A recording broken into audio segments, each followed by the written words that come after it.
is 5:30, November 19th. I'm going to call this City of Laredo Bond Referendum Public Infrastructure Subcommittee to order. We have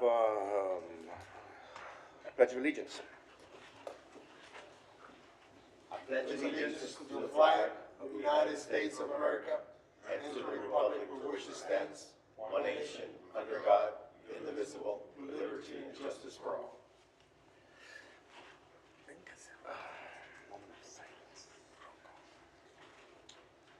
Roll call, please.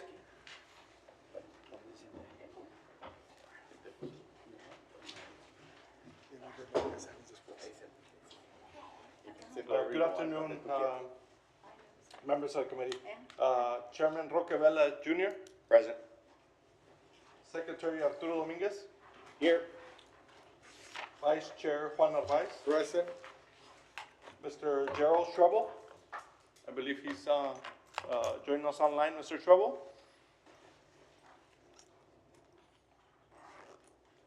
You're muted, Mr. Schrebel. Welcome back. I know he's logged in online. Gerardo Jerry Maldonado, Present. Mayra Hernandez, Present. and Mr. Bill Young. Not here. Chairman, you have a quorum. Thank you. Just to excuse members not present. Second. There's a motion and a second. All in favor? All right. Motion passes. Moving on, we have the minutes, the approval of minutes. Do a motion to approve? There's a motion. Is there a second? Second. A motion and a second to approve the minutes. All in favor? All right. Motion passes. Citizen comments. Do we have anybody in the audience that would like to comment on the meeting? No. Okay, I'm moving on to item number 6, presentation by the Texas Department of Transportation as it relates to Farmington Market Road 1472 to provide for a higher highway. Wait, this is the minutes. Yeah, right. That's not- That was last meeting. Sorry, I don't have it. Okay, thank you. Citywide.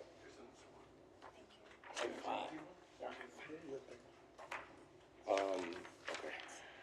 Presentation on the citywide Wi-Fi and any other matters incident thereto. Honorable Chairman, members of the committee, Ramon Chavez, City Engineer. We have Mr. Joe Rivera, our IT Director, who will be making a presentation for you. Thank you, Ramon.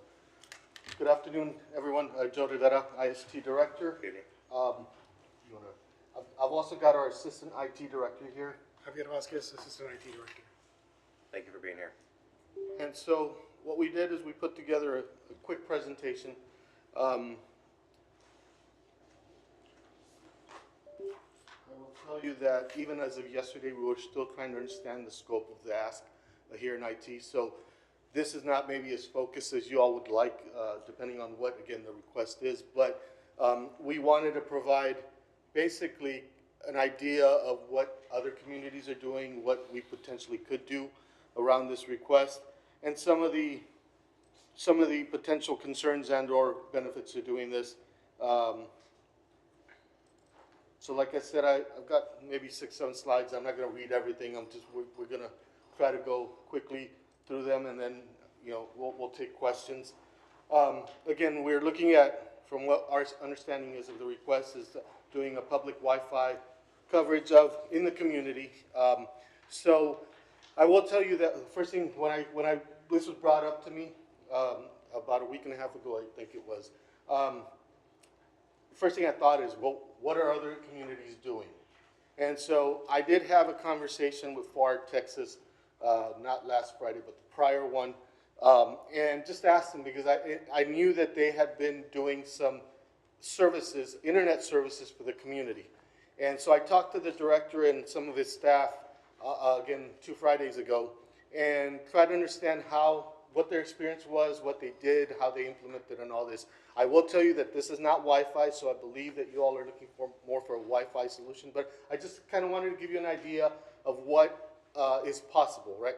So just really quickly, this slide I'll go through a little bit more than the other communities that I have on here, but again, obviously we all know that FAR is a much smaller community, right? They're 80,000 people strong. They began this project in 2021. So they've been at it for about 3 years or so. They did run fiber throughout the community, and they've got about 500 to 600 linear miles of fiber that they ran. They're about 23.6 square miles in spanning the community. So some of the things that we need to think about if we're going to proceed with anything like this is that there is a lot of specialized equipment. Regardless of what we decide to do, there is specialized equipment that needs to be acquired, purchased, inventoried, warehoused, and so we need to discuss that. But they added specialized equipment, they added specialized software to maintain and support their operations. They've used bond monies to fund this, ARPA funds as well.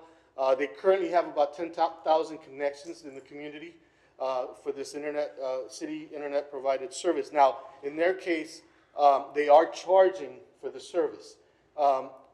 For the underprivileged, what they've done is they've actually, the school districts are subsidizing that cost. So if there's a student in their school district, the school district is paying for that monthly charge that the community or the government is charging.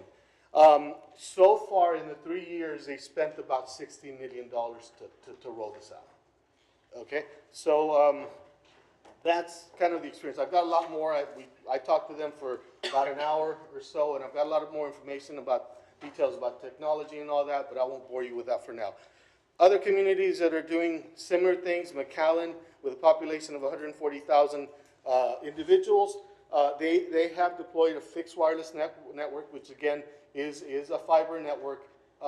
They're only concentrating right now on a handful of neighborhoods, and they are providing free connectivity for the city's students or residents. And they really started concentrating in public areas, right? So they're not trying to do a citywide effort. They're concentrating on specific areas. Chattanooga is another one, 187,000 population. They're offering through a entity that they started called EPB. They're offering a service to the community, but they are charging as well. I'll move on to Sandy, Oregon, a much smaller community. They're looked at as a kind of a real good role model because they did, again, everything themselves, and they've got almost 100%, or actually over 74% of all their residents are using their services for internet. Lafayette, again, a larger community, 121,000 people or so. They're also charging for services. Again, this is also a fiber services, not Wi-Fi. Finally, I've got Fort Worth on here, almost 1 million folks. They are providing free public Wi-Fi access to underserved neighborhoods. So this is free to the public, but again, based on those underserved neighborhoods. So it's just kind of I wanted to throw out a couple communities that are doing this. There are more, but in Texas, there's not a whole lot. Well, a couple things we needed to consider if we decide to go forward. So are we looking to do, again, fiber network, which has its benefits and drawbacks, or would we want to do something wireless and the way we would do that is through 5G connections, similar to what we have on our cell phones. We would put transceivers or antennas on certain spaces throughout the community, probably some of the city-owned towers and maybe the water towers or the communications towers. That's a potential right there. Now, the other thing we need to consider, are we going to do a free service, or is this going to be a paid service? So we need to consider that as well. Just so you know, when I talked to FAR, I said, well, what drove you to want to do this? And from what I've seen, a lot of the communities that did this were were mostly because at the time when they started it, they didn't have what they felt was adequate coverage. As a matter of fact, FAR told me that Spectrum was not even in the community when they started. So in our case, we do have service providers, right? We have Spectrum, who's offering quite a bit of bandwidth nowadays for $50 a month. We've got AT&T Fiber that's rolling out throughout the community. You see them all over the place running fiber throughout the community. Vexus is another company that's entered the market. They've been running fiber for a while now, and they're also spreading out pretty quickly. And then we've got T-Mobile 5G home internet, which is also another service provider in the community. So we do have providers out there, right? We're not like some of those communities that maybe didn't have that. Benefits, do you want to go through some of those? Sure. Yeah.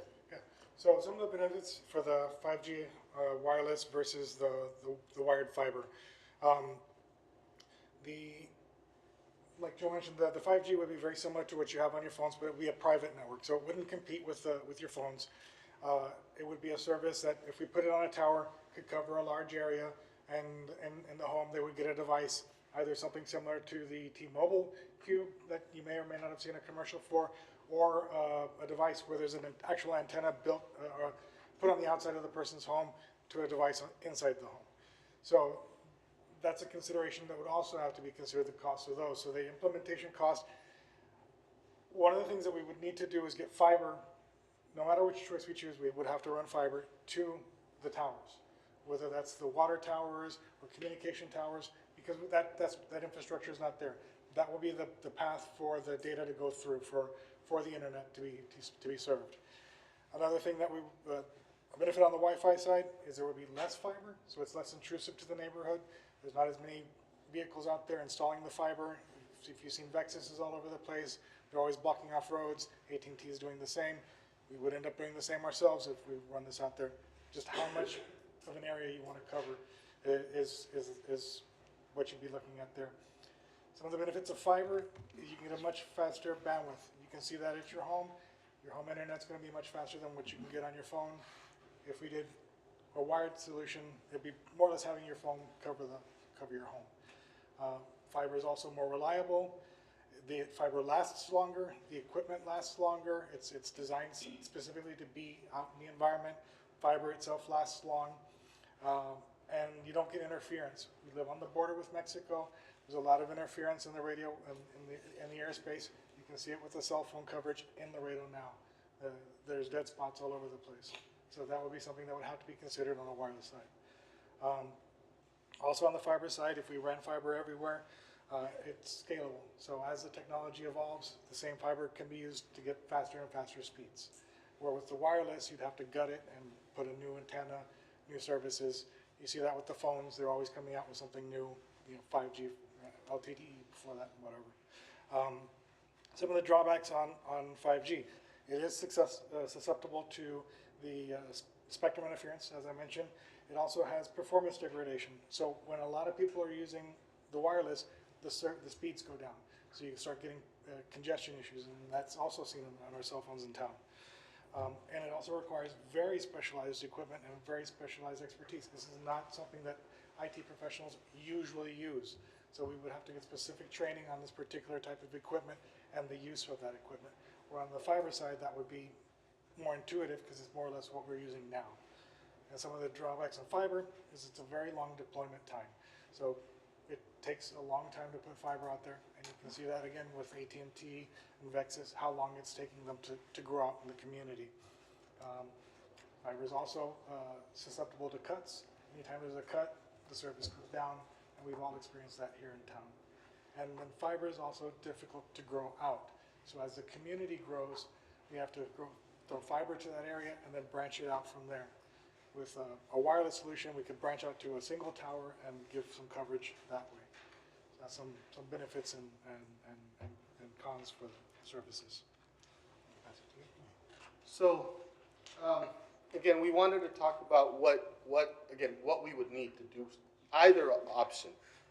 So as Javier already mentioned, we don't have, to our towers, even if we decide to go Wi-Fi, we don't have fiber to all the towers. So the first step to even begin the project is to run fiber to all our towers, because that would be the distribution for the Wi-Fi signal wherever we're placing it. So that's one thing. We would require a centralized data center, whether we leverage what we have now in the city, which we've kind of outgrown already, or whether we have to build out something totally new.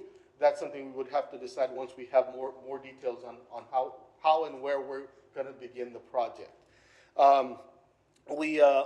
Again, there's a significant upfront cost, and again, the time to run fiber is significant. One of the things that concerns me, because whether we're rolling this out to a small number of people to begin with, or a larger number of people, it does become a sort of a utility. Because there is going to be, once the city gets into the process of providing a service to the community, whether it be 100 households or 10,000 households, we're now expected to have that service online at all times, right? So we would need the personnel, one, to support that, and in some cases, the expertise where we don't have it with some of the wireless technologies that right now we currently do not run in IT. We also, depending on whether or not are going for a billing model, then if we are intending to bill, we would need sales folks, and we would need billing personnel so we can manage those account subscriptions, if you will. So I'll move on to the next one. This is kind of an example of what this would look like. Again, if we go Wi-Fi or wireless, we would place a transmitter or 8 transmitters across the community in the area you want to serve that then sends out the signal in the area, right? So in your house, anyone receiving the service would need to have an antenna that receives the signal, and we would have to have a router. There are some all-in-one type devices, but that's not equipment we currently have. So we will have to go out and figure out what technologies we're going to implement. There are different technologies out there. We would just need to figure out which one we choose to roll out. But this is a model of what it would look like.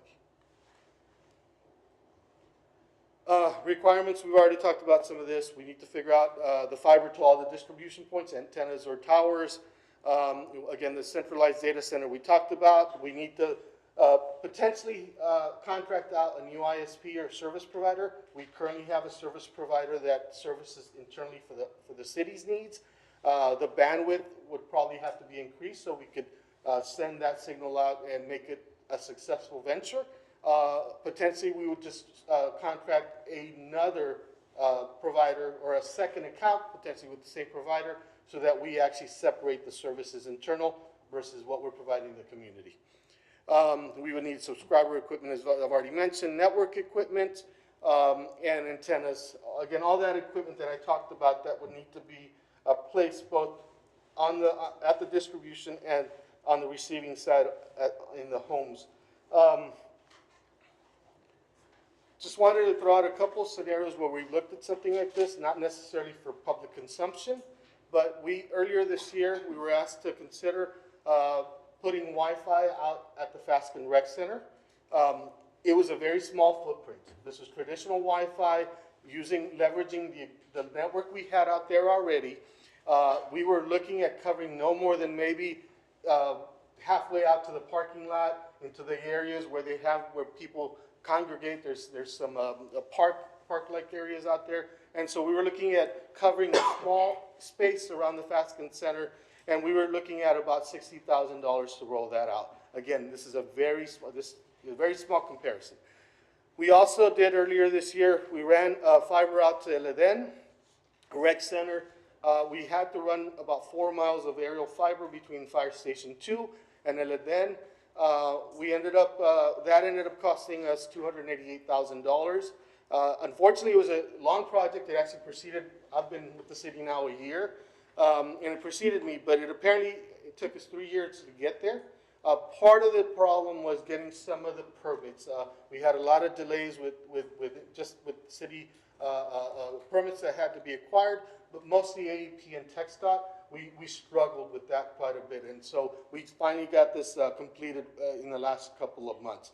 But again, just a little bit of a cost comparison. Obviously, the scale to do something like what we're talking about is much grander. So that's really it. Again, there's a lot to be considered yet. Like I said, this is not probably the presentation that you all wanted to hear with hard numbers.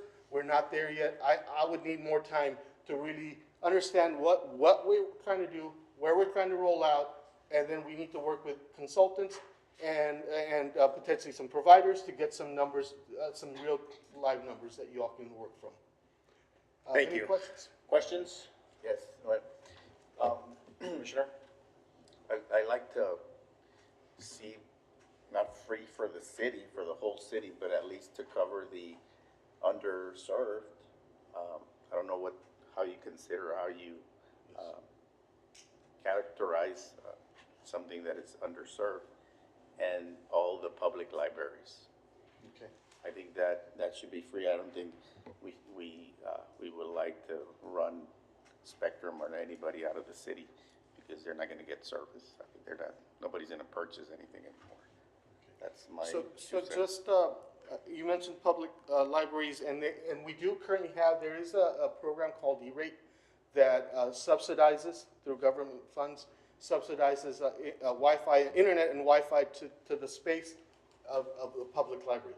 In the case where we have public libraries that are sharing space with, let's say, a rec center, we only are able to cover the public library portion of that. So if we wanted to expand to that entire building or footprint, we would have to look at doing something on our own. But I believe all our libraries are covered, all 5. I think we have 5 libraries in the community. As far as, and that was actually going to be my proposal, right? If we really wanted to begin this, I think looking at some of the properties that the city owns and trying to grow that out, so it does become a venue that our citizens can go to get that internet service if they don't have it at home. And we can start there. There is a substantial amount of areas that we can cover just based on our rec centers, parks, and things like that. So we can look into that. I would need more direction as to what we would deem and what the criteria is for underserved. That would be beyond IT scope to determine what that is. Commissioner Narvaez. On the rec centers, I know you mentioned Feskins, but on the other rec centers that we have surrounding our city, I know that city has Wi-Fi in those buildings. Can somebody link to those Wi-Fis? So right now, a lot of our Wi-Fi, and we will, go ahead. No, actually, we don't have, beyond the public library portion of a rec center, we don't have Wi-Fi in the rec centers themselves at this time. Now, we are considering doing that through our own initiative in a future project. But before we get there, we have to do a major upgrade on the city's network, which we have been awarded the funds for in this fiscal year, and it's a project that we're going to be implementing during this fiscal year. Once we have our infrastructure in place, where we're able to better handle that, then we'll look at upgrading the Wi-Fi in those areas so that they can have public guest Wi-Fi. So if an individual will go to any rec center, they could not link to the Wi-Fi? At this time, other than, well, actually, we didn't implement it there either. At this time, no. There isn't a public Wi-Fi available there. There's challenges.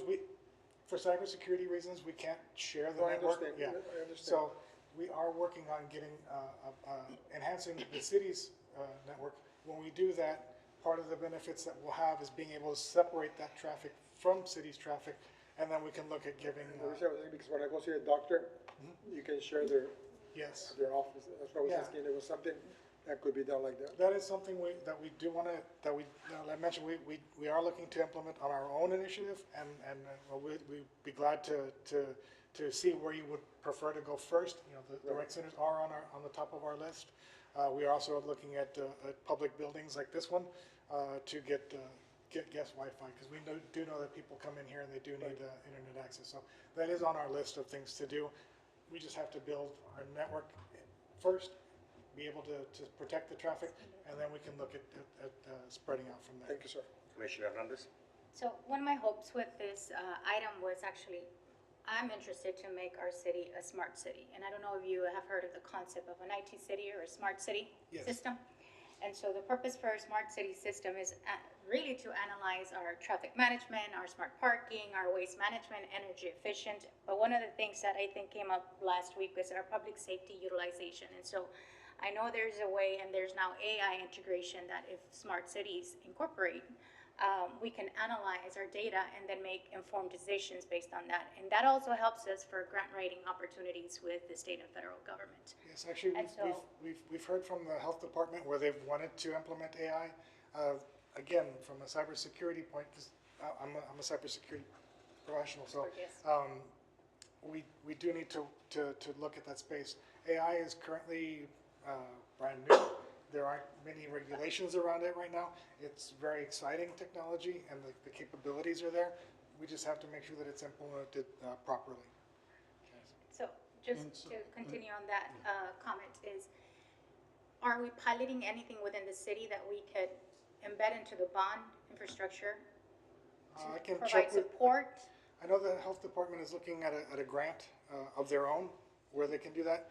We're not looking at it anywhere outside of that particular area at this time. And so, actually, so to the point of you know, maybe starting with some of our public buildings, I would say if the bond can assist us with funding some of the growth that we need to do in implementing that guest Wi-Fi within the rec centers, having those monies already identified and aligned to the project would be very helpful. Because as Javier mentioned, right now our focus is just to try and remediate some of what we've found, again, in the last year that needs to be updated. You know, we've heard a lot lately about infrastructure, water infrastructure. Well, IT is an internal infrastructure for the city, right? And so what I've discovered is that we may not have done as good a job as we could have in the past to make sure that some of our IT infrastructure was kept up to date. So that's why we went and asked for what we did during the budgeting process. And we got, again, a substantial amount of network equipment that we're going to replace over the next 12 months. But again, we would like to be able to work in the Wi-Fi projects into that plan as well. So if there's any way to get the bond to align and get us ready for that step, that would be something that maybe we could entertain. What I don't have today are numbers for you as to what that would, and I don't know what the timeline is to get those quotes and proposals, but I don't have the numbers for you to tell you, yeah, to get all our rec centers Wi-Fi capable, guest Wi-Fi capable, what is that going to cost? I would need a little bit of time on that. That was the next question. Yeah. The price tag. Yeah, yeah. So, you mentioned you did some work at the end, and which other rec center was it? And then so we were asked to consider a FASCN by Baskin Councilman is the one that Pettis. you got some monies for, I guess a firewall is what you're gonna upgrade so you can offer some guest network?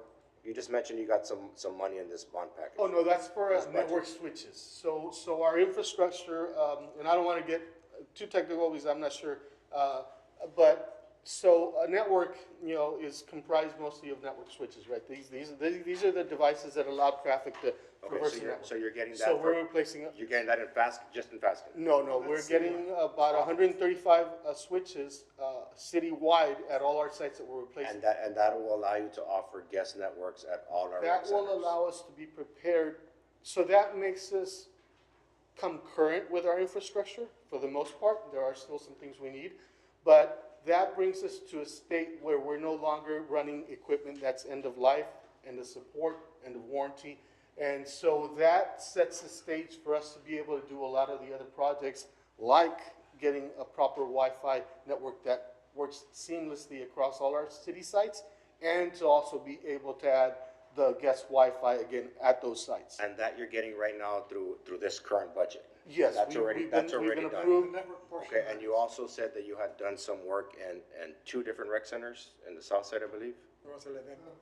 One is Faskin, we got a quote at Faskin, we did not do actually the project. Okay, and the other one, there was $288,000. Yeah, I think that's a it was. fiber run, that was to connect that. And rec center. that money, I'm guessing you got from CDBG?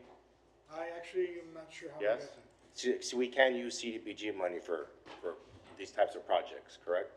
And that's one of the ways how we can distinguish where these areas of need are. The CDBG can only be used in underprivileged neighborhoods. That's Chairman, one way that we can Subcommittee. take that money instead of building lazy rivers, we can put it in stuff like this. And just another thought, most of the rec centers usually do disaster events, usually house our citizens for emergency, as a shelter in place or emergency facility, correct? Yes. There's other federal grants, if they apply to it, they probably can get it. Yeah, I'm sure there's a myriad of different ways we can piecemeal this together. Honorable Chairman, members of the commission, Ramon Chavez, city engineer. So that project that Mr. Rivera is referring to, that did come from CDBG funds. It connected the fire station on Zacatecas to Eleden Center.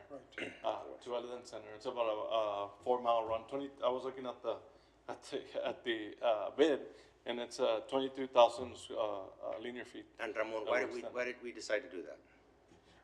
It was, I can't remember, I would have to ask community development, but I know I assisted them with the project, and it was through CDBG funding. So right now, as we speak about underserved areas, we do have a CDBG map, and that'd probably be the best way to approach if we're gonna move in that direction to look into those areas. Yeah, I really like the idea of starting the process of getting ourselves to where, one day we can be a smart city, and even possibly offering this and creating another revenue source for the city as well. Obviously, at first, it'd be starting to offer it to underprivileged neighborhoods at no cost, using CDBG money and some other grants that we can piecemeal, and then build our way up to where we can put our fiber up to standards where we'd like to be able to get that. But how we start that here, aside, as far as this committee, obviously that's something that city council would have to take an initiative and really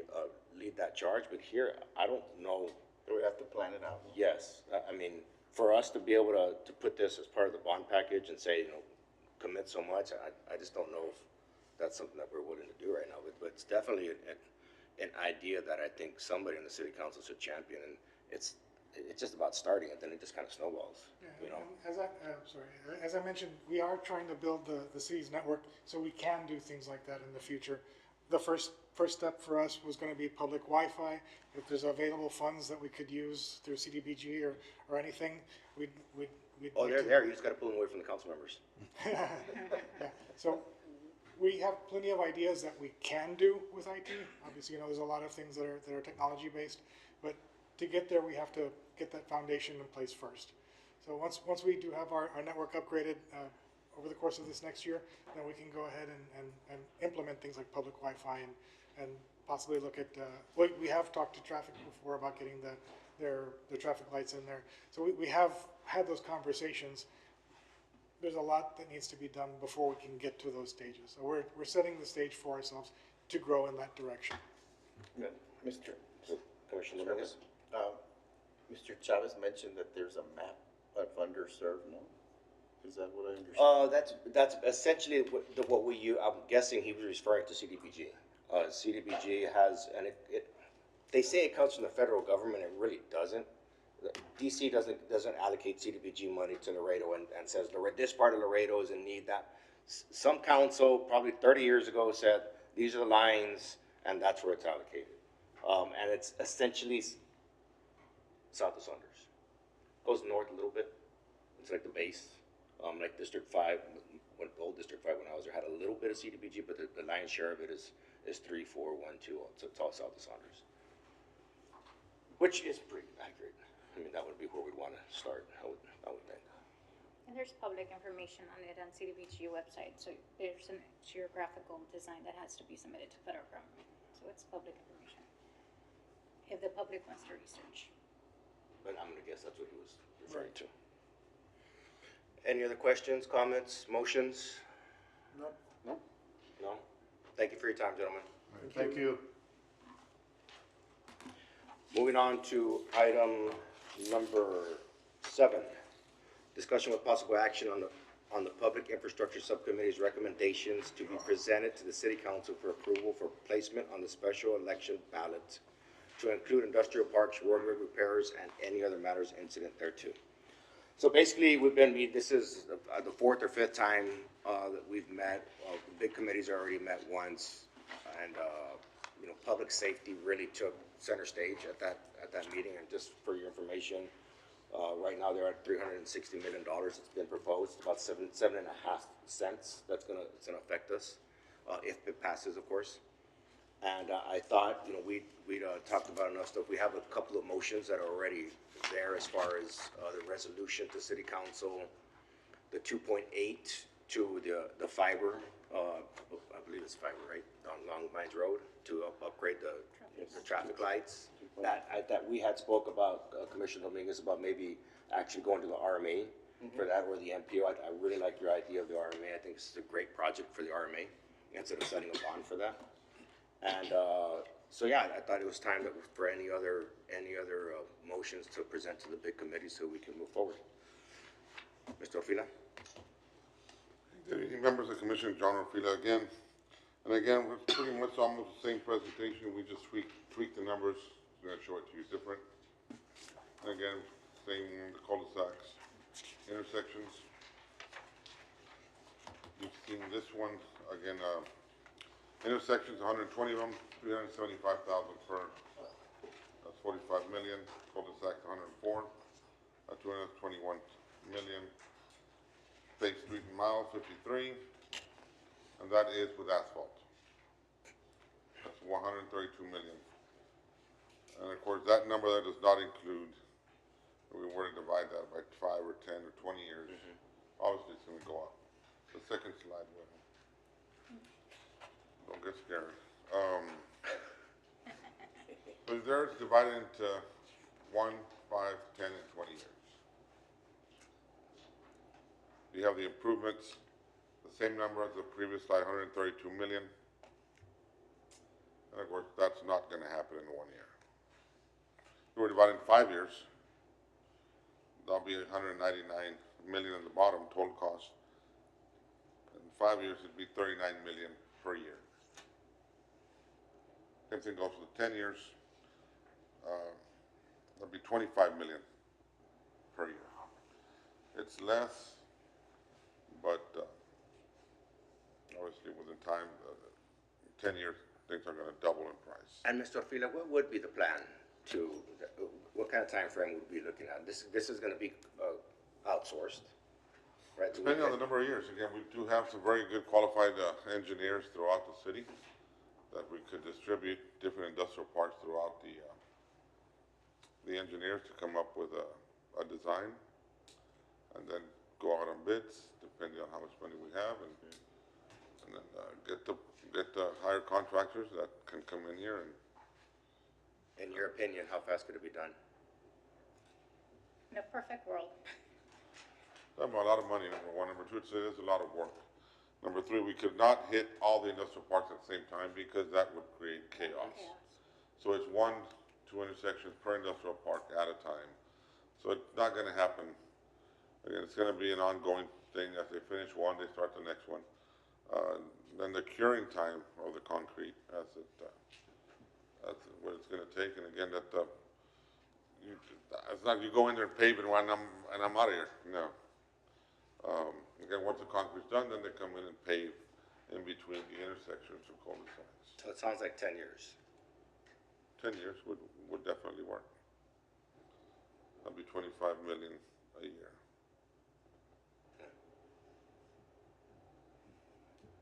And did we talk about being asphalt or concrete?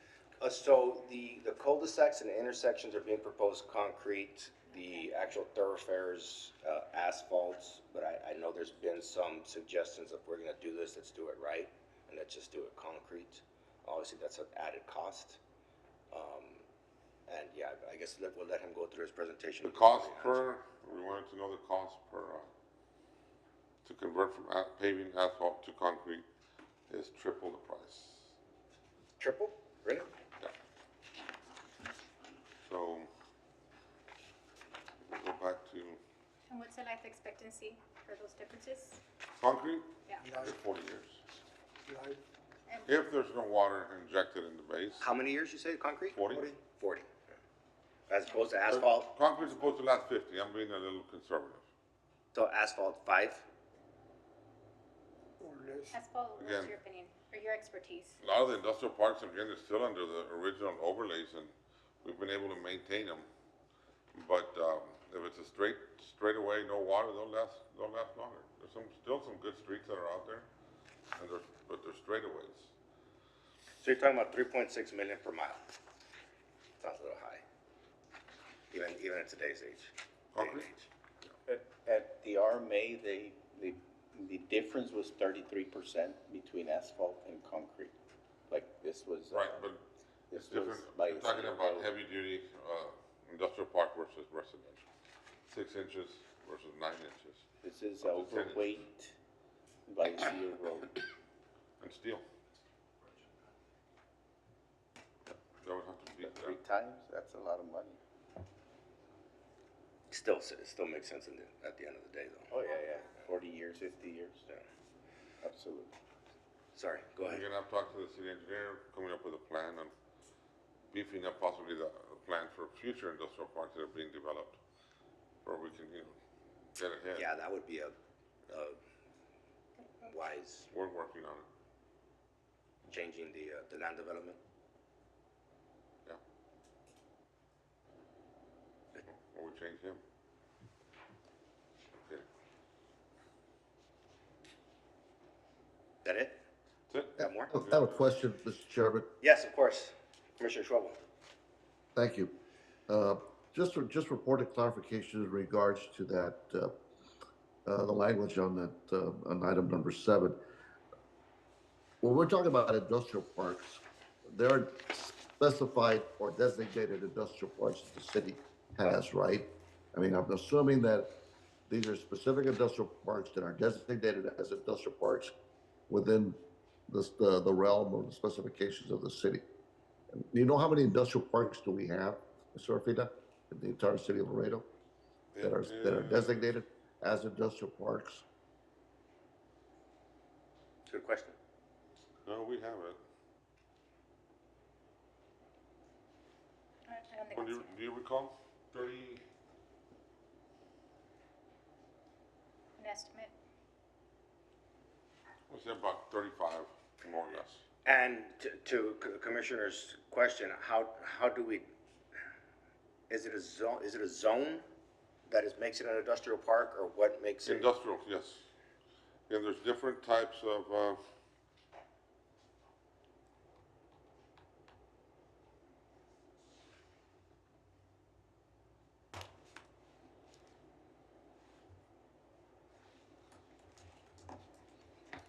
Because most we industrial have parks are, resident, no, so. most industrial parks are in M1, or all industrial parks, I would think, And one, M1 or M2. just something, It can't be just a zone then, because Jet Bowl's in an M1. And there's some parks, I mean, there's some, yeah, but those were, yeah, back in the day, it was all, Before there was only I mean, those. it's not an industrial park. Wouldn't mind some concrete in front, though. Yeah, I guess my concern, my concern, Mr. Chairman, is that we make it too general. Someone can say, well, I got a piece of land and Yeah, it's gonna be an industrial park. Yeah. But it's not specified or designated as by the city, and any city funds are gonna be used as, even if it goes to, and I'm sure that anything that goes to an election ballot the language would be much more, I guess, legally delineated, but I just wanna make sure that we understand, that we don't make it too general and opens ourselves up to Yeah. anybody saying, yeah. yeah, no, it's a legitimate question and concern, I mean, if we're just going by zones, I just gave you an example of one that could potentially, I mean, again, Jet Bowl, corner of McPherson and Gales is on an M1, and we're not an industrial park. No, that's commercial. No, we're M1. Jet Bowl's M1. It would go based on code. Yeah, so so if you're not going by zone, how do we say this is an industrial park if we're not just going by zones? I think the city has it, Ramon, you can correct me if I'm wrong, residential, commercial, industrial. Okay, so it would be like in the land use code, or?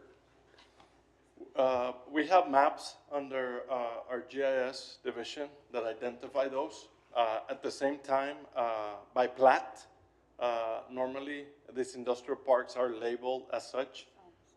And so we would, depending on the direction that we're given, we would probably attach a map to it or something to make it clear to the public that which are the specific areas that we are designating as industrial parks. But typically by plat, the plats do specify that. Yeah, Commissioner Hernandez is pulling up, the Yeah. Laredo Economic Development. Let me see if I can Oh, now you can zoom pull in. up. The Laredo Economic Development, there's 58 active industrial parks. And so we're looking at the map. Now it's looking. What do you want to look for? I'm trying to see. Well, actually, what I want to just use the map, if you can go Oh, yeah. shopping. Non-industrials are dark blue. Industrials are dark blue. But now show me how many dark blues there are. Yeah, there it is. You see it? Okay, Yeah. yeah. So these are some of the parks, and you can see them labeled there. And these are through our GIS, OpenGov website that we have. And so you can see how all the airport here is considered industrial. But you can see the different areas shaded there in, what is that, violet or that color that's up. And so they're identified. You can see South Laredo Industrial Park, Southern Development Industrial Park, South Texas Oil and Gas Industrial Park, so typically Las Lomas Industrial Park. So a lot of these are already labeled and identified as such in our land use map and our GIS system rather. So you have commercial, industrial, residential. Again, on the previous slide. Industrial is industrial. Got it. I have a question from Mr. Ortega. Yes, Commissioner Narvaez. I discussed with you earlier on the monies to pave those cul-de-sacs and industrial streets. If the referendum for the reason would not go through, where would you get funding for those projects? We're not, Okay. not that amount of money. We continue to maintain. Hopefully, the city going to Austin and Washington, mostly Austin, and I think it's more state, like we did, the year we did it was, 2014, So referendum, when we got to 20 million. We did a lot of improvements and what we could, we stretched it out. Where'd you get the 20 million from? State, it was a grant, What kind of grant? What was it called? Do you remember? I don't recall. It's been years. It's Holland that did the with engineering. the Water Bridge and Columbia revenues, could that be able to take money from those bridges to do the kind of projects? No? I seriously doubt, after when the city's growing, that they'll be able to set monies aside just for industrial parks, because it's not a small amount, it's large. Also, as Do you have the money?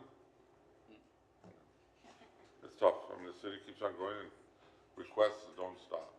and also another question, because I talked to Ramon earlier on paving the city streets, Central Laredo per se. I know that in the area where I live, normally there's 1 or 2 breakage per month. And I know that before you can resurface or repave the streets, you gotta redo the plumbing and all that. And I had asked Ramon if they had more or less an idea how many breakage we have in a year in Central Laredo.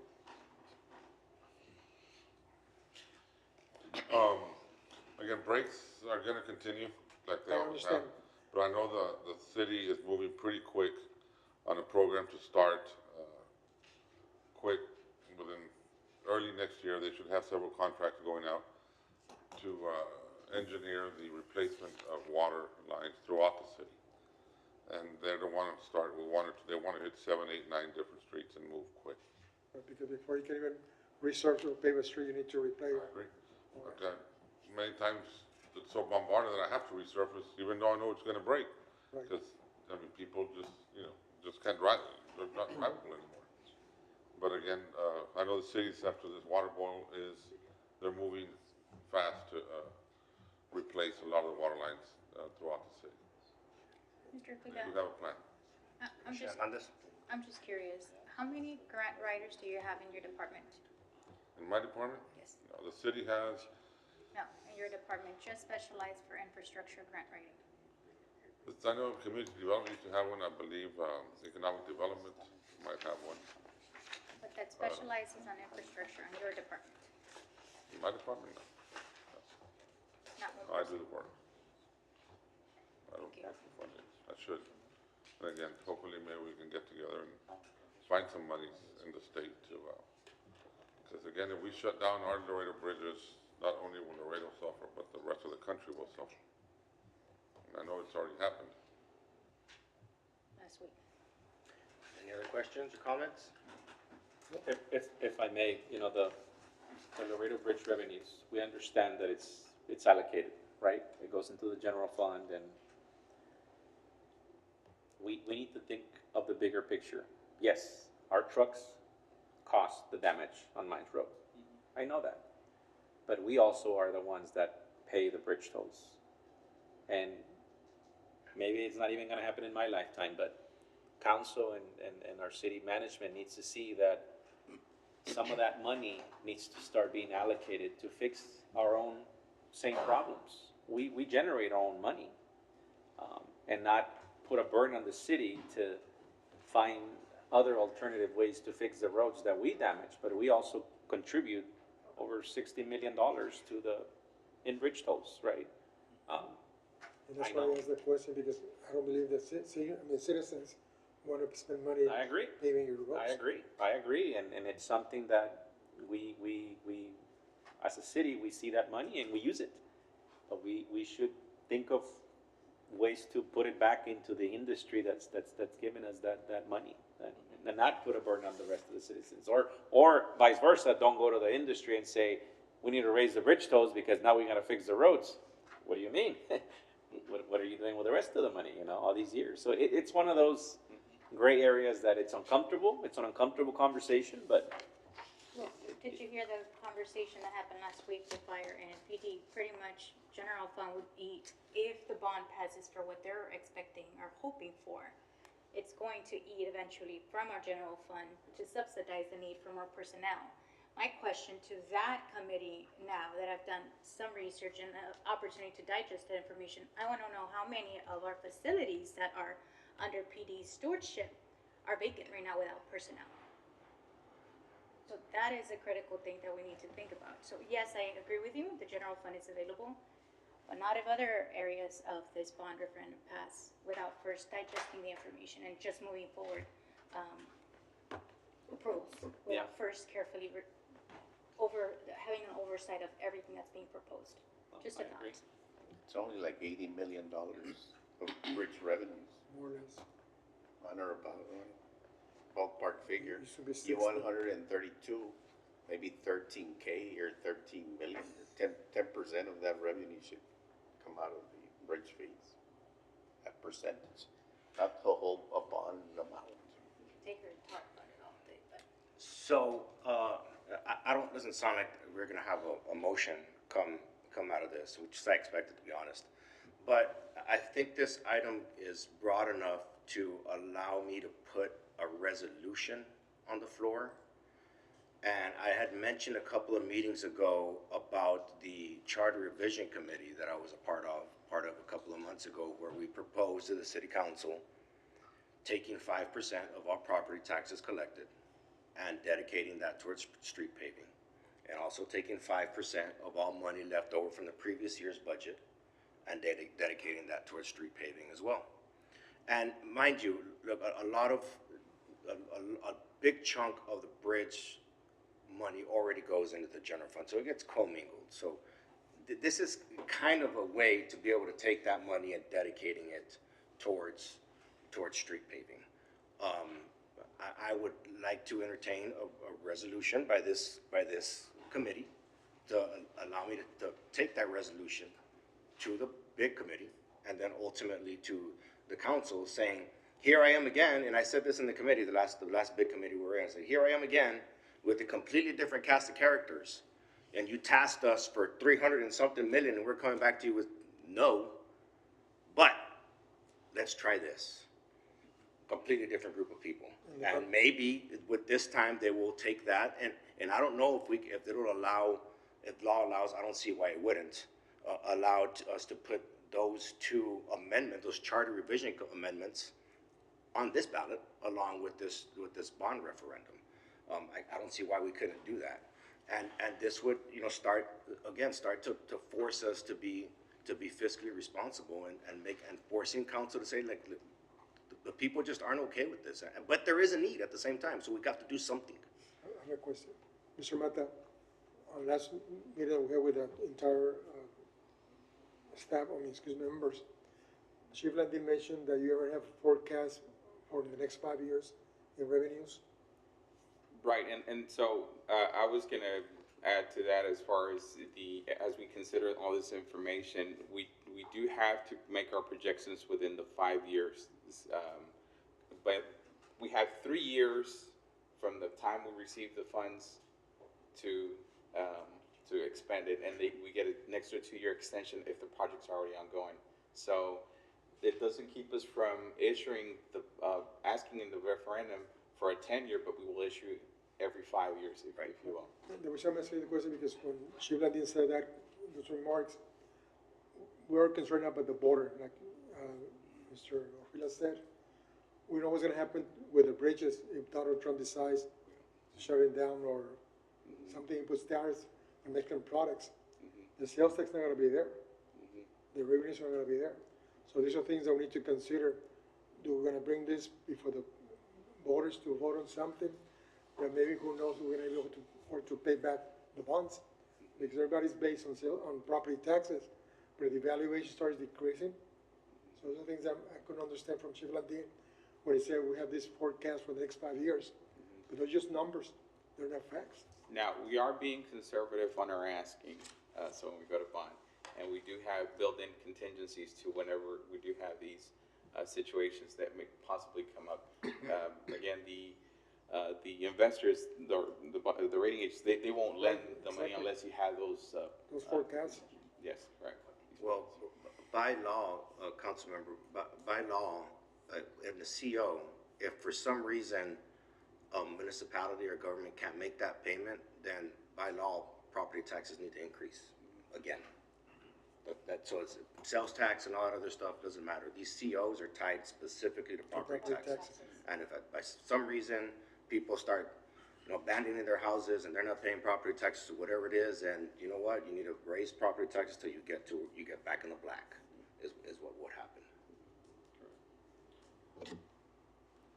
Which is kind of a scary thought, but that's the way.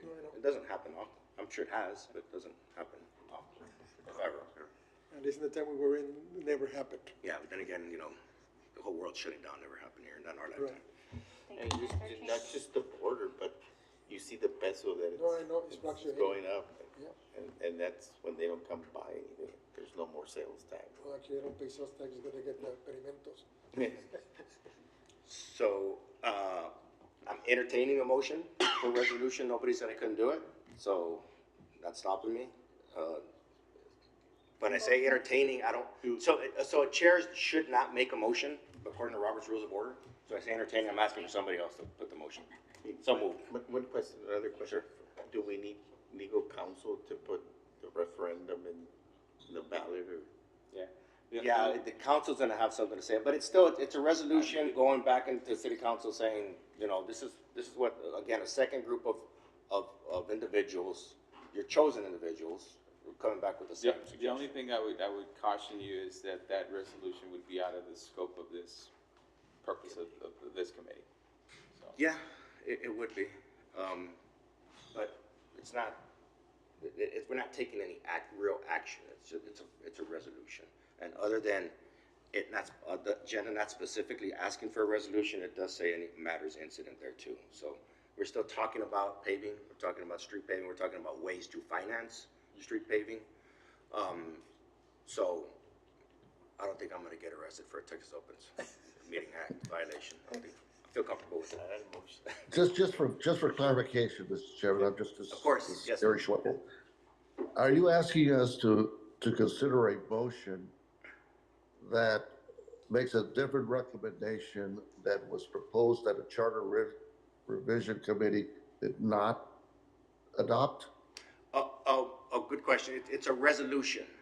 So basically, where we're all in agreement saying, basically we're giving a big no, because we're approving no money. We're suggesting no money to sell bonds. Of course, city council can do whatever they want to do, which is what's going to happen ultimately. Right. So it'll be a resolution from this committee saying, we suggest we are in agreement that we allocate 5% of all property taxes collected to street paving, and 5% of any money left over from the previous year's budget, which is usually in the $30–40 million, I believe, and I could be making up numbers, but somewhere around there. 5% of that to street paving. So basically a total of about $7 million, and it will increase as the city grows, of course, as our property taxes increase and as the money left over increases, hopefully. Just for clarification, Jesus Esparza with the Budget Department. The fund balance that you're talking about, is that the general fund balance? Would it have to be? No, he's asking. That's what I'm trying to, when you're saying the money not spent, you wanna move that money into this payment? Okay, so let me ask you the same question. Or last year, the money that was left over was how much? Leftover, where is? From money not spent in the budget, The money to fund balance. In the general fund? in all of it. Well, each fund has its fund balance, and if we're talking about, public works is part of general fund. Yes, I understand. So, So- okay, so let me ask you a question. Whenever there's money left over from utilities, does it get rolled back into utilities? Into utilities. Okay, so then it would be general fund.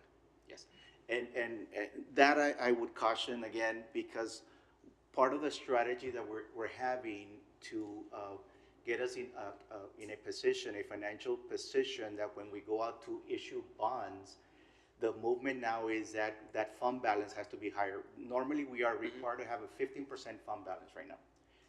Right now, we're about 17 to 18%. Our target is getting close to 20%, because what that happens is when we go out to the rating agency, they see that we have a better reserve, that we're able to, absorb any things that come down the line.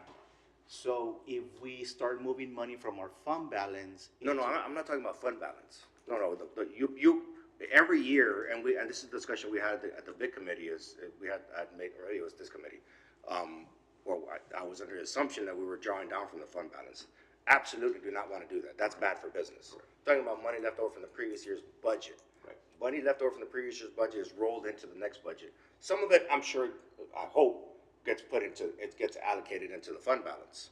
I'm talking about the stuff that's going back into the budget. In general fund, throughout the year, depending on how our revenues and our expenditures are coming in, we try to save money as much as we can on the spending. So any monies that we have that are in excess of our expenditures goes into fund balance. General fund, any money that is not spent from revenues and expenditures goes automatically into fund balance. Last year, how much money was left over from the general fund that was not spent? I think we had about $3 or $4 million go into our general fund. Was it balance? Go into the fund balance, 3 or 4 million. Yes. So then the total, I think it's a number of 30 million was floated to me. We're at 44 more or less right now. No, I'm not talking about the fund balance. There was a total of 30 million left over from the previous year's budget. That was the entirety of the budget then. That wasn't just the general fund. Well, the only thing we're working with is the general fund balance. Each fund, utilities, bridge, solid waste, each fund has its own fund balance, which is allocated for that type of Right, fund. okay. So Commissioner? What's your current balance right now, the fund balance? What is your balance Right now, we're at 44 more or less. now? I know we're doing the referendum because we need monies to do these projects. And what he was saying earlier, if there's any money left over, I don't think we'll be doing the referendum. If we had excess money, then we'll be asking the taxpayers to fund these projects because we had excess money. So what he's trying to tell you is, if there's any excess money left over from once you balance the budget, he wants that 5% to be allocated for street payment, but the way you make it sound, basically there's never any money left over. Right? Well, there is, but it goes into the fund balance. There is money left over on a year-to-year basis, and that normally goes into our fund balance. It's a savings, it's that reserve that we That's what he have. was trying to tell you. Any money left over to be using for street, for street. Yes, but what the caution there would be, if we start moving savings No, I out of understand general now. fund, then our fund balance would start Right, diminishing. depleting And and we're then- trying to increase it going forward. Okay, so I take it back. Thank you for that information. I'll retract the 5% from the fund, from the monies left over from the previous year's budget, and just allocating 5% of all properties tax money to street paving, which is gonna be about $5 million. Right now, about $100 million comes in. The other thing I want to add on that, You're gonna talk about debt service. well, as we look at the referendum, this, depending on what passes on the referendum, is going to have a direct impact on M&O, maintenance and operation, which I think is what we were alluding to. So if we do have a referendum pass for $361 million for public safety, that's going to have an impact on our M&O because there are projections. They had a projection of additional personnel that is needed. That cannot be covered with the debt service. So somewhere in this process, the M&O is going to get impacted as we go forward. So we're going to get a green light from the voters on what projects they would like to see. Hopefully. Being positive. And as Well, we go you're kind of making a case not to, because you're saying you don't have enough money to. Well, to no, provide what I'm M&O. saying is that the thing about the referendum is that as we go to the public or the citizens and they are approving certain projects, there's money that's gonna be coming out for that debt service payment. So they're basically saying, we're okay with doing this and we're okay with paying 5, 10 cents more. And the debt service is gonna come from the property tax increases. Correct. And now, so once we build those buildings, we're gonna have to then man those buildings, and then there's gonna be a cost on the other side, on the M&O side. Mm-hmm. So once we identify what gets approved, then the challenging part is gonna be, okay, how much of that can we absorb, and at what time can we absorb it as we move to the future? So what I caution is, anything that is moved out of general fund by property taxes is gonna have to be made up somehow. So any monies that we earmark at the beginning for property taxes, we're gonna have to figure out where to get that charge. So that brings us back to the bridge. And again, there's a big transfer coming in from the bridge that goes into the general fund. And I understand, look, doing your job and handling $1 billion is not easy. But at the same time, it's $1 billion, and there's a need. There will be a need if this bond passes for additional M&O. That's gonna have to be met one way or another. And there is a need for street paving and industrial parks and all those other things that this committee is not agreeing to make a suggestion to float bonds for. And again, the city council can do whatever we want to do, but there's still a need. That need has to be met. And that just like whenever anybody else is running a business, you figure out, you do what you got to do. And with $1 billion, and I know there's a lot of moving parts in the city, but I am asking for this committee to move this resolution forward to say, send a message, because we're not city council. We can't tell you what to do, clearly. But there's a growing undercurrent from the people of Laredo saying, we need our government, not just locally, but state and nationally. We want you to do more with less. And I think that's the message that this committee wants to send. I have a question. When you vote for the referendum, is it gonna say public safety and it'll say the amount of money specifically itemized for each department, or So we're still working LFTD? we're still working with bond counsel as to put the appropriate language, so that way if one item gets shut down, not everything falls apart. So the language on the referendum is still pending. After whether we're going to categorize them, subcategorize them, itemize them, that is discussion to have with bond counsel once we've identified those items. Commissioner Narvaez? You remember, Mr. Mata, what you guys did on the first bond that was rejected? Because they did not specify how they're gonna invest the money. And I think that's what he's wanted to know, that from the $800 million that you're requesting for the police and fire will be $300 million per se, but they have to have a breakdown how they're gonna be allocated. Right. So the people can understand that you're gonna vote for police and fire protection, that's what's gonna be invested. And not for salaries, but infrastructure or for protection. Right. Internet or pavement or something, because if you put everything together, Yeah. I have no idea, you're better off just saying no. Yeah, and again, once we get through this exercise in identifying those items, then we will sit down with bond counsel and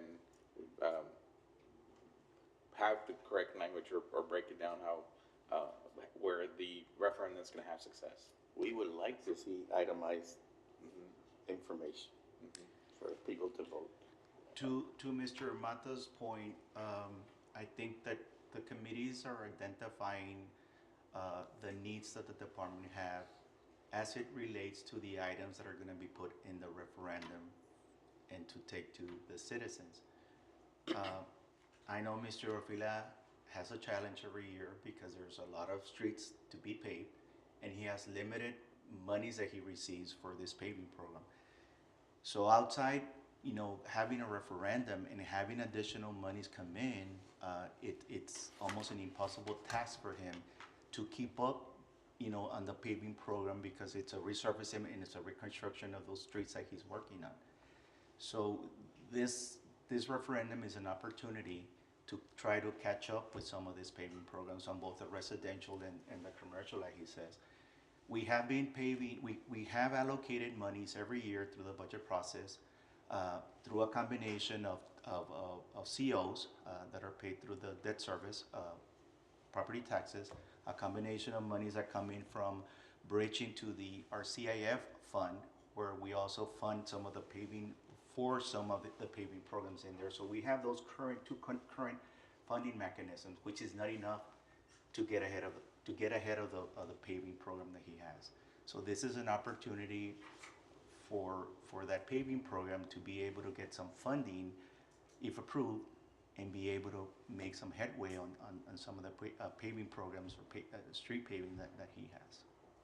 So that is a challenge that is before this committee, to identify and make a recommendation to the main committee as to what the extent is. I mean, as you can see, he has $2 million worth of projects to pave out all the streets in the residential. It's a huge task. Now we were asked to look at a 5-year plan.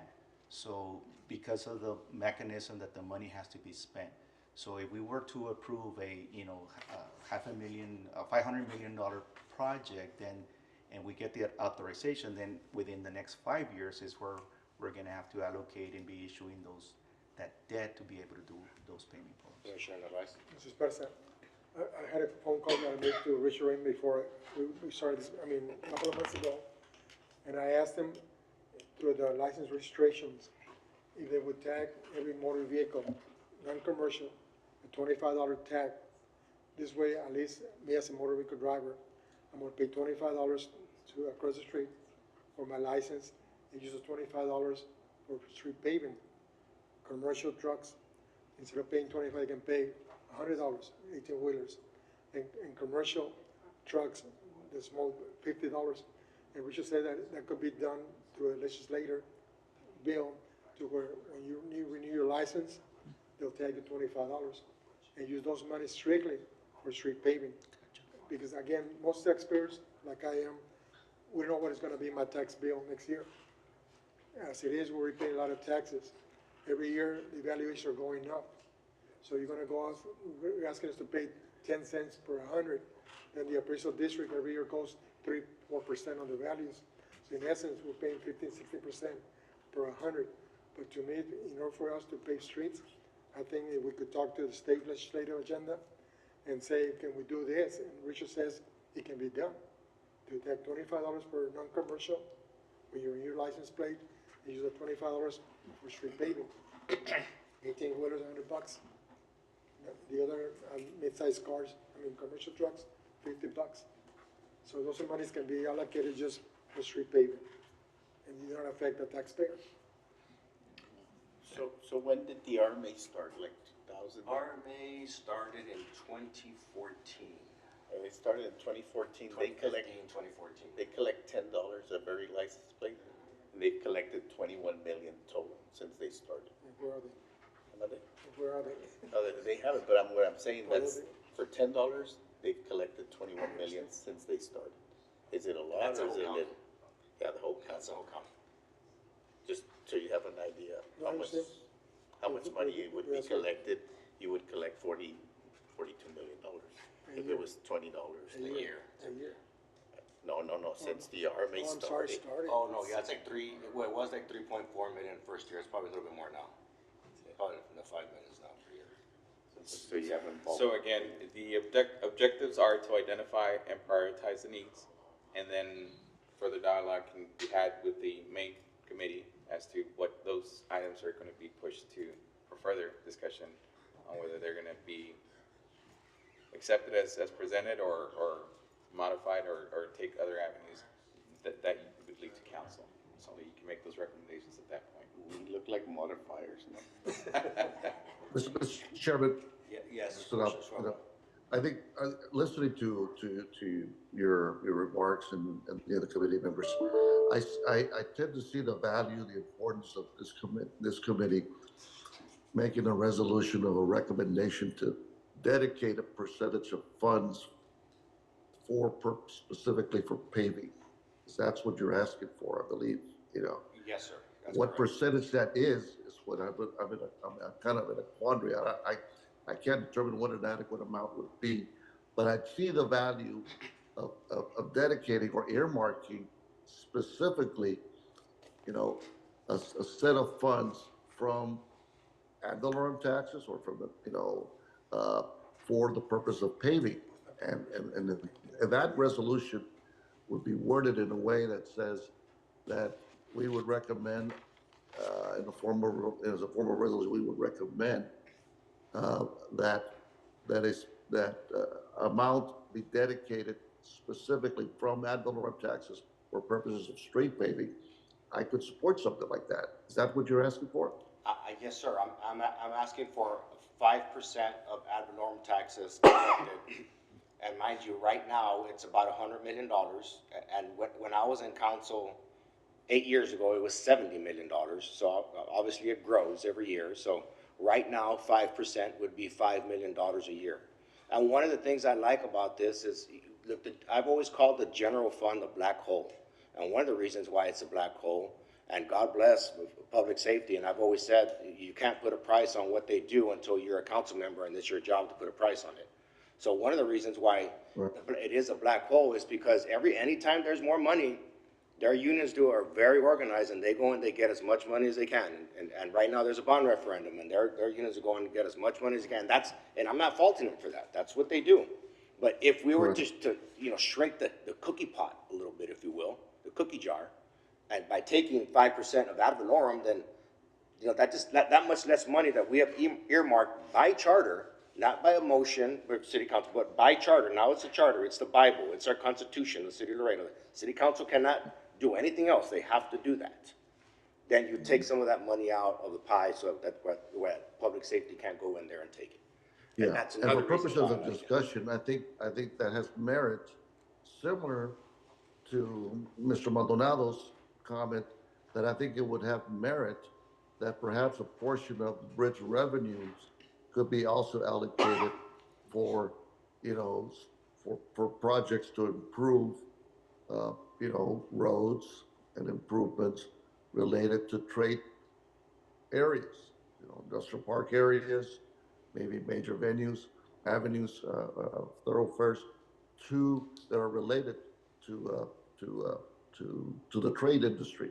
We have, that's what I think if we do it, what you're saying, Mr. Chairman, I think it would set a precedent, which I tend to agree with, believe it or not, that would also apply to how we use other forces of revenue to target improvements such as paving, roadways, or streets allocated for trade-related services.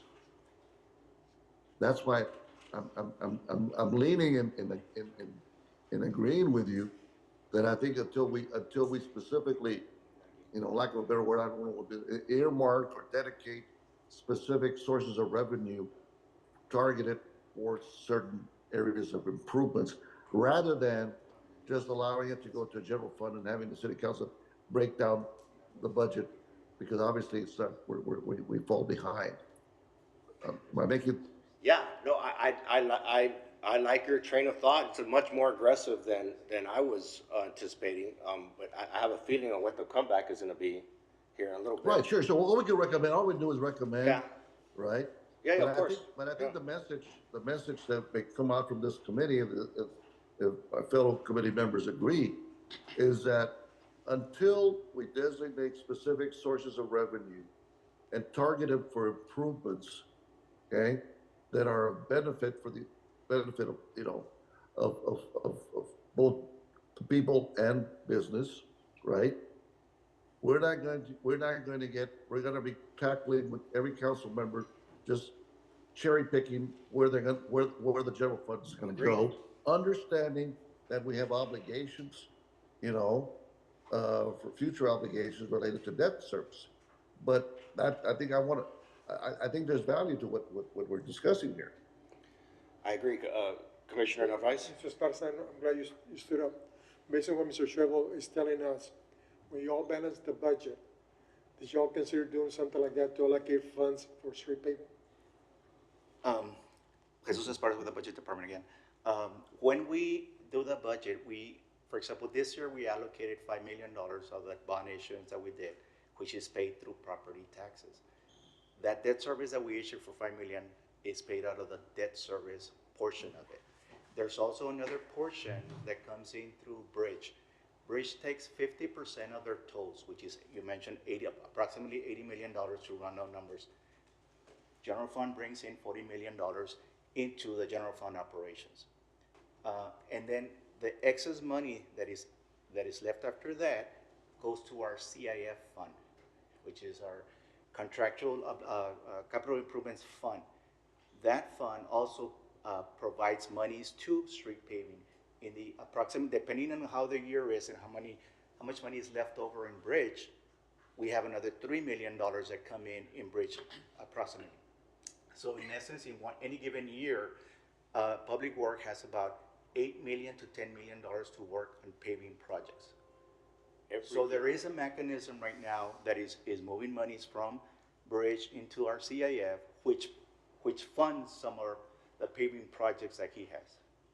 But that's real money, not bond money. That's real money. Okay, so you're basically saying, you're saying that we're already basically doing 5% of money coming in from the bridge. Yes. Is going to, so then there shouldn't be a problem putting this on the charter, because we're already doing it. The issue is that, and then, sorry to interrupt you, but then the other 5 million is from bonds, and that is what the issue is, and that's why we can't keep doing that, and I said this before, I understand that's how government works.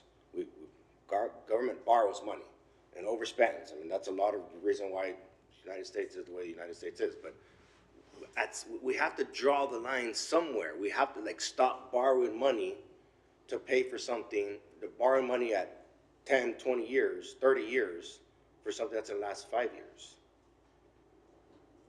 I think, the issue is, just for the general public that may not have the expertise as others do, it doesn't make sense to go get a loan for a vehicle that the life expectancy is 5 and you pay in 20. So you're gonna donate 15 years funding. And it's gonna cost you more because, again, in this case, property taxes will probably go up because, again, if we go after bonds for fire and safety, it's going to affect our M&O. And our M&O is linked back to our property taxes. and Doesn't make sense. well, and let me clarify a couple of things. When our financial advisor structures a bond issuance, we have items in there that have a life expectancy from 5 to 20 to 50 years in there, depending on what we're building. When they structure the payment portion of it, the portion, they allocate what has a 5-year, 10-year life expectancy. Those portions of those debt get paid earlier. So to give you an example, let's say I'm buying a car and I'm buying a house. He's combining those two financing mechanisms and has one payment. But when the payment goes out and gets allocated, it's paying for the portion of those vehicles first and those long-term 20, 15-year amortizations at different points. So just because we have a 20-year bond that we issue doesn't mean that we're gonna amortize a street or a car for the same number of years. So there is some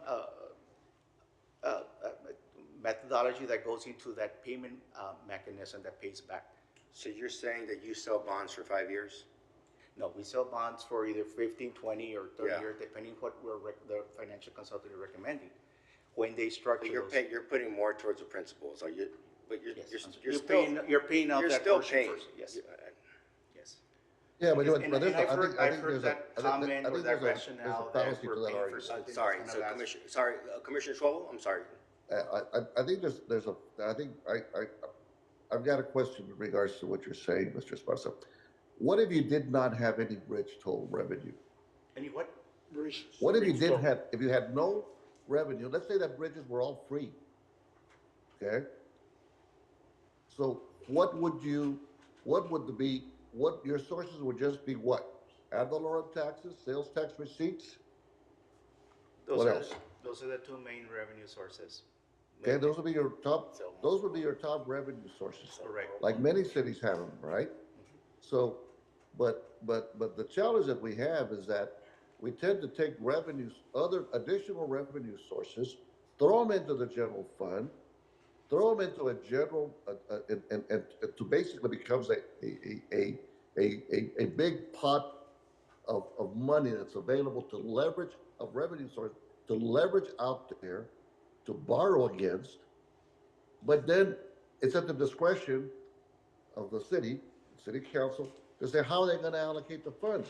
And obviously that system has not been working well, because that's what the proposal of perhaps targeting specific sources of revenue for what specific needs are, and that generates revenue. To Mr. Maldonado's point, if we have challenges with roads and paving related to the trade area, which, by the way, the ad valorem taxes for industrial parks is pretty large, yet we have a discretion of using those funds for the entire budget for the entire city, and we treat everybody the same, when the need is over here because there's more wear and tear, and that's where the money's going for. That's what I'm trying to grasp the thinking that, hey, I've got the money, I've got $60-70 million that comes from bridge tolls, and I throw it into the general fund, and I can use it for whatever one is the bigger pot. Instead of saying, wait a minute, that revenue from the bridge is dedicated because of the trade sector, industrial trade sector of trucks, yet we are having challenges in paving those areas, deterioration, whatever you want to call it, use, wear and tear, but we're not willing to allocate the funds that are dedicated for the revenue source. And I'm having a problem really with that, you know. So that's why I tend to think that the chairman is onto something when he says, you know what, until we allocate specific amount for an area like paving, we're never going to get out of this jam at the discretionary decision of the council. And all we can do is recommend. But that's my thinking is that until we do that, we're not going to get anybody's attention to understand that we've got to target, you know, the source where the need is, because that's where it is. You know, I don't care how many industrial parks or how many streets was, you know, Mines Road or the Loop or whatever areas that come under the purview of the city for paving, then you've got to have sources of funds from the users. That bridge toll is basically a user fee that you're using it for anything and everything. And I think it should be more targeted to where it meets. And everybody uses the ad valorem taxes for general funds. So that's my thinking on that. Commissioner Hernandez? I would like to put a motion to present Let me, the water money, sir, no se vaya, the water money, how much of the water money goes to the general fund? Water money? Yeah. Utilities. The enterprise, the water. Utilities keeps its revenues, Why? Why do they put it in the general fund? because it's an enterprise fund. Well, this one is an enterprise fund, the General trucks too. No, general fund is a general fund. He's talking about the bridge is an enterprise. Bridge is an enterprise fund, correct. So you can't, so you, all due respect, the contradiction is we can't move utilities to general fund because it's an enterprise, but then we take bridge money, which is an enterprise. Why is that? Well, we're talking about two different enterprise funds. We're talking about enterprise funds of utilities, which has a lot of needs and infrastructures that are needed. We need a lot of it. We also have a lot of needs as well for the bridge. For bridge? you got, well, you have the maintenance and operations. But, so I wanna go back to the motion. Right, there's a motion by Ms. Hernandez. Los quiero mucho, pero. Aquí nos vamos a quedar toda la noche. Sí. So I make a motion. I wanted to learn a little bit more.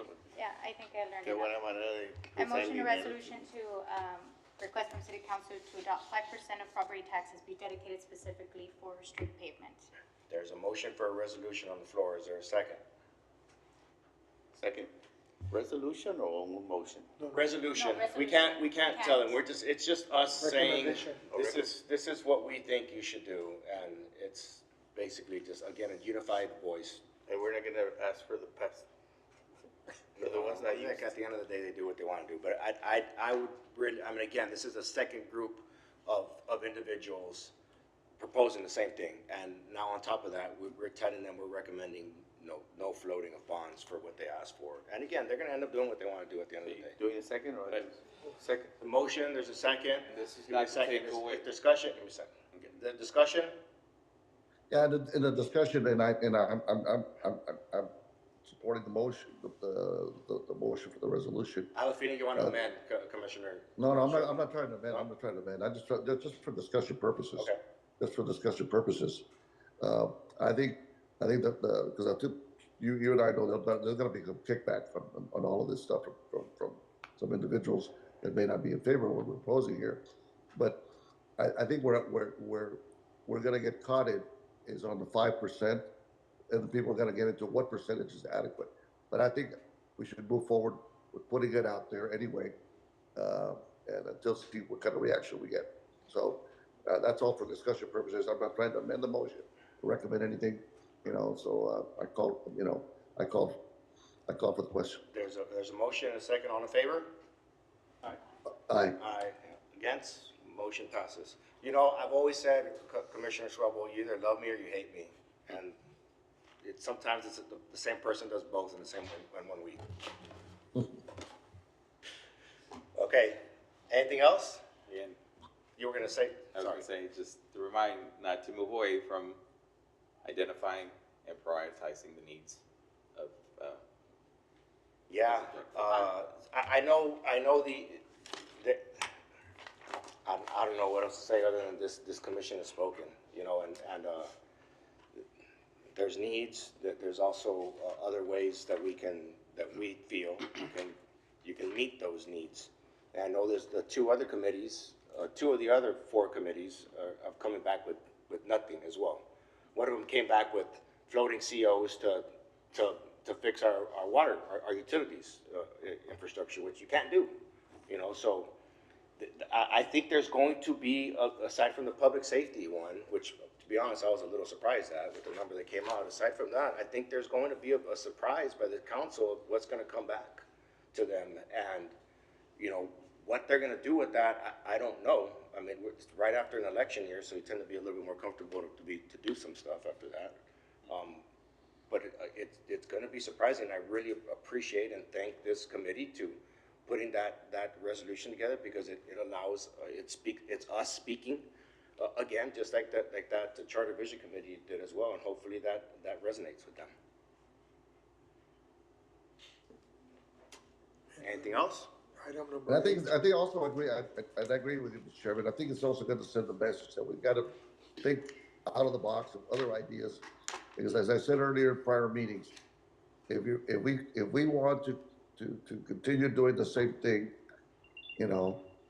over and over again and expect different results, it ain't gonna happen. We've got to propose ideas, and some may not like them, that are out there, and all they can do is recommend and let the city council make its decision. So, I agree with you. At the end of the day, sorry, we need to be comfortable making uncomfortable decisions.